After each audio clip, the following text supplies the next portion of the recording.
அண்ணே ஒரு விஷயத்தை நல்லா சிந்திச்சு பாருங்கண்ணே.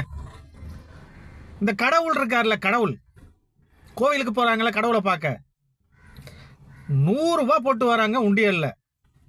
நல்லா யோசனை பண்ணுங்க. அவருக்கு கடவுளுக்கு பசிக்காது, எதுவும் சாப்பிட மாட்டாரு.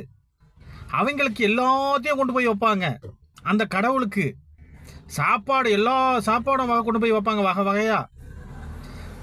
காசு உண்டியல்ல 100 ரூபா போட்டு வருவாங்க. இன்னும் தங்க நகைகளை போடுறவங்கலாம் இருக்கிறாங்க.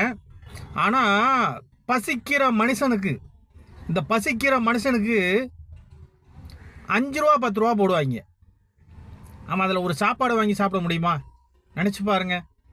மனுஷனுடைய சிந்தனைகள் எந்த அளவுக்கு கேவலமாக இருக்குது பாருங்க.